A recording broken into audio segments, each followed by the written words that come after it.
So, depende sa doktor kung anong gusto nilang gamitin. Sila ang pipili. Ang rule lang natin is magtanggal. Ipupush mo lang yung likod. Tapos lahat, take note ha, lahat ng malilinggit doon sa lahat ng kwarto may ganun yung malinggit na cup na puti. Huwag nyo idiretso sa CSSD kasi nawawala. Napapasama din sa mga may dugo. Kasi minsan doon sa malaking ganun yung mga bunot. Diretso doon yung mga may dugo. So ano na din, para maiwasan din yung cross-contamination. So nila, sa akin laging nandun. So yung may number 10 na maliit na cup. Tsaka ito. Ito, sa lahat ang disposable lang ito. Itong dalawa hindi siya disposable ha. Huwag kayong magtatapon. So, ito may itapon to? Ito pa, iyan ang disposable yan. Pagkagamit ng pasyente, pwede nyo isama dito, tapos tapon. Pero ito din, disposable? Yan mga yan, disposable. Kasi nugasan ko doon, nakalimutan ko kasi. Disposable yan. So, pagka tinanggal nyo, pagka disinfect, diretso doon sa malinggit na kapa. Doktor, huwag na kayo mag-alala sa paglalagay kasi doktor ang naglalagay nito. Sila yung pumipili kung ano yung gusto nila. Ang tawag naman dito is air and water syringe. Ang pinapaldan lang dito yung tip.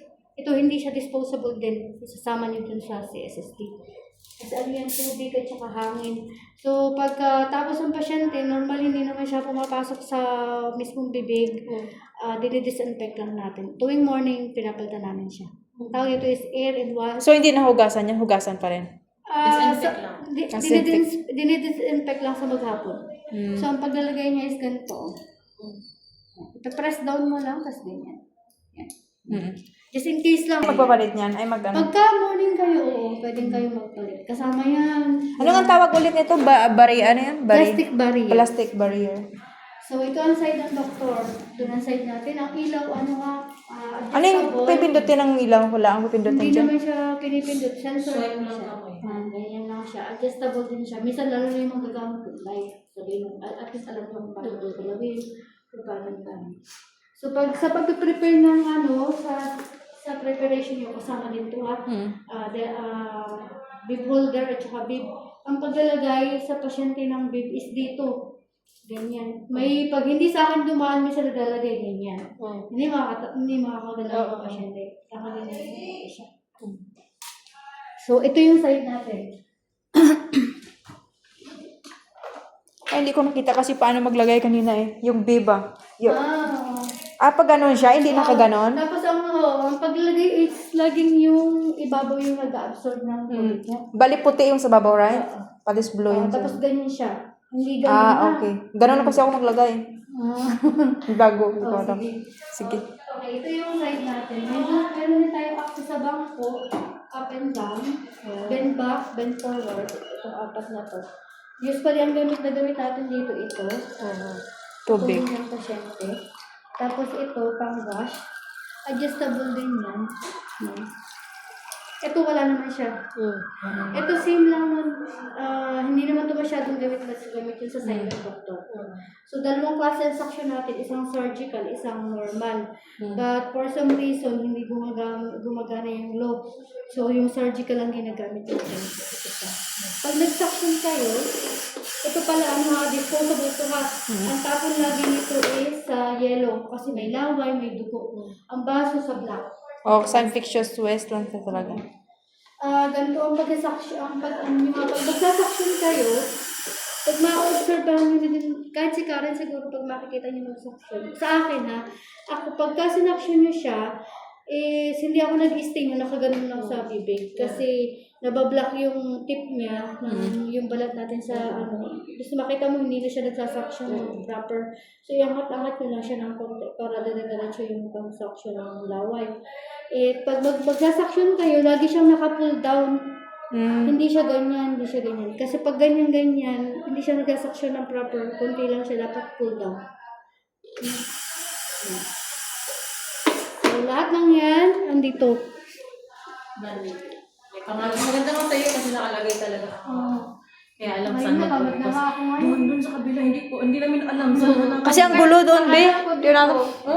Nanap ko yung... Ano nangyari doon? Hindi namin nakita. Tumakan kami dalawa. Sino magbubukas ng alangan lahat. Hindi dapat may pangalan yun, patulad nito. Kaya nga, Mask sabi ko, gloves.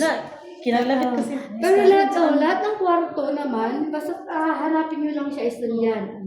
Oo, pero mas maganda yung ganito. Naka-organize na. May lawan. Ang tawag dito is mouthwash tablet. Doon sa Yan yung nilalagay sa baso. Yung nilalagay sa tubig, right? Ang pasyente. Yan, kaya. Basta ito pala yung plastic barrier ha. Karoon siya. So, yan. Nandun siya lahat. Andito ang gloves. Ay, nandito. Pangalan naman kasi kaya madali lang Suction hanapin. tape. Mas. Ito hawak ko kasi kahapon. Yan. Ilang days ka na, be? Hindi ko alam. Ito. Ma'am, saan dito pwedeng mag-CR? Ha? Mag-CR. Doon, no? Dun sa dulo. Higi ka? Higi na, higi ka sa dulo. Ito, naipasa ko sa inyo yung yan. Kahapon kasi di ba dito. Ang tawag dito is Matthew. Tingnan na lang. Matthew ang tawag dyan sa mga yan. Ano, be? Matthew. Mat. M-A-T-T-E-W. Matthew. Ito cutter. Marami siyang itsura ng cutter pero yan. Isa po nga cutter. So, ito Hindi yung ko na rin. para siyang Sorry ma'am. para siyang nipper. Tapos sabi niya cutter. Hindi ko alam. Okay lang yun. Cutter pala yun? Oo. Cutter to po, ma? Hindi, ito. Ah. Yung panggupit. Ito Matthew ang tawag. Marker. Pang-pick up dito sa module ang tawag dito or luggage. Module. Oo. Yung nilagay sa'yo kanina.